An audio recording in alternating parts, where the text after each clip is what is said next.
Assalamualaikum warahmatullahi wabarakatuh. Izin memperkenalkan diri, nama saya Nabila Azahra dengan NPM 2412011081. Di sini saya akan membuat tugas video yang telah diberikan oleh Ibu Siska Mega Diana selaku dosen dari mata kuliah Pendidikan Bahasa Indonesia. Di sini saya akan menjelaskan tentang materi ejaan. Pengertian ejaan. Ejaan bahasa Indonesia yang berlaku saat ini adalah ejaan bahasa Indonesia yang disempurnakan atau EYD. Diberlakukan sejak 1972. Sebelumnya, ejaan yang digunakan adalah ejaan Van Ophuijsen pada tahun 1901 dan ejaan Sowewandi pada tahun 1947.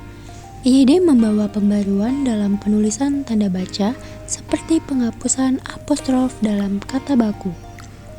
Meskipun EYD sudah lama berlaku, masih banyak kesalahan umum dalam penerapannya, seperti penggunaan tanda hubung yang salah dan singkatan yang tidak tepat. Hal ini terjadi karena kurangnya kepedulian terhadap aturan ejaan yang benar. Ejaan yang pernah berlaku dalam bahasa Indonesia.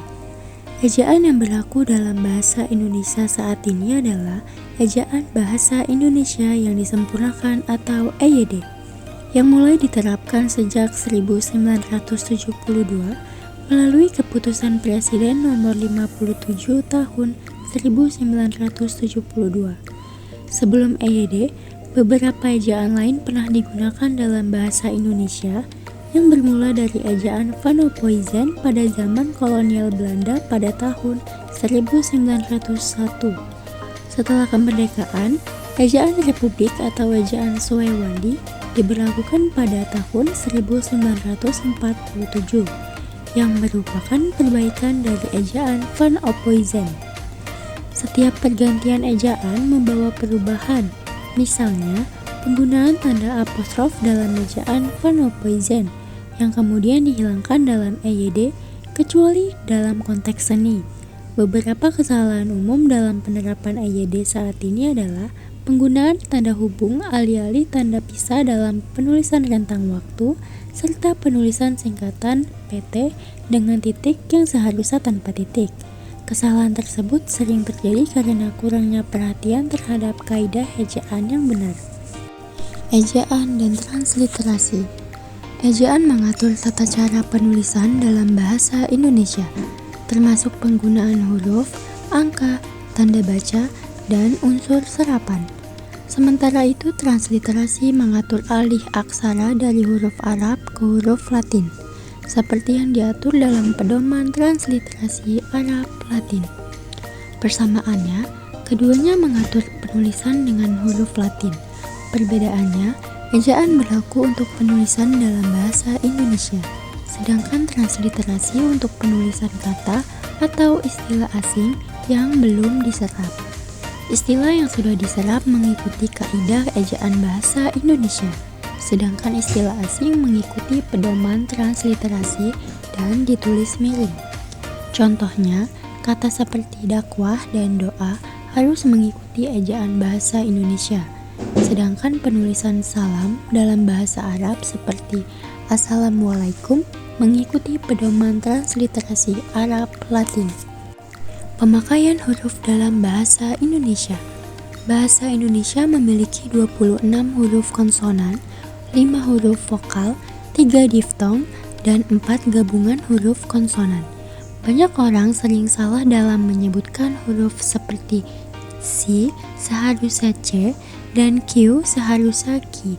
Beberapa singkatan seperti AC dan WC juga sering salah dibaca.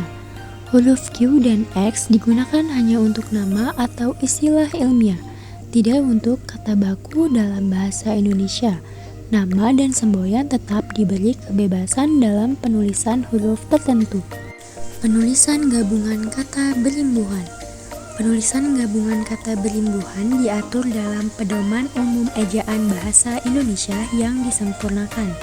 Dalam penulisan gabungan kata, unsur yang terikat atau tidak dapat berdiri sendiri harus ditulis secara serangkai. Contoh yang salah adalah penulisan bekerja sama. Dalam kalimat Badan Pengembangan dan Pembinaan Bahasa atau Badan Bahasa bekerja sama dengan Kementerian Luar Negeri. Penulisan yang tepat seharusnya dipisah menjadi bekerja sama. Tulisan ini menekankan pentingnya mengikuti kaidah penulisan gabungan kata berimbuhan untuk menghindari kesalahan umum dalam praktik berbahasa. Penulisan singkatan dan akronim. Singkatan dan akronim adalah bentuk pendek dari satu kata atau lebih. Singkatan dibaca huruf demi huruf, sedangkan akronim dibaca seperti kata. Contoh singkatan: MPR, Majelis Permusyawaratan Rakyat, dan RRI, Radio Republik Indonesia. Contoh akronim: DAMBRI, Jawatan Angkutan Motor Republik Indonesia, dan Balita bawah 5 tahun. Kepanjangan singkatan ditulis dengan huruf kapital jika merupakan nama diri, sedangkan istilah umum ditulis dengan huruf kecil. Penulisan singkatan dapat dengan atau tanpa tanda titik. Kesalahan umum termasuk penulisan singkatan PT dan gelar akademik yang sering tidak diikuti tanda titik. Tanda titik digunakan pada singkatan nama orang, gelar, jabatan, dan singkatan dengan 3 huruf atau lebih. Penulisan angka dan lambang bilangan.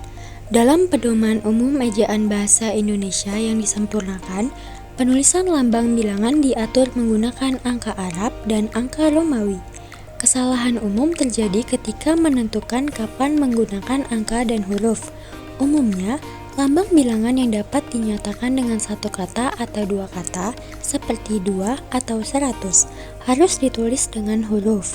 Sedangkan bilangan yang lebih kompleks seperti 22 atau 121 harus ditulis dengan angka. Dalam kasus tertentu, penulisan bilangan dengan angka dan huruf bersamaan diperbolehkan hanya dalam kwitansi atau rumusan peraturan. Aturan juga menyatakan bahwa bilangan harus ditulis dengan angka jika menyangkut ukuran, waktu, dan nilai uang, serta saat menomori alamat atau bagian karangan.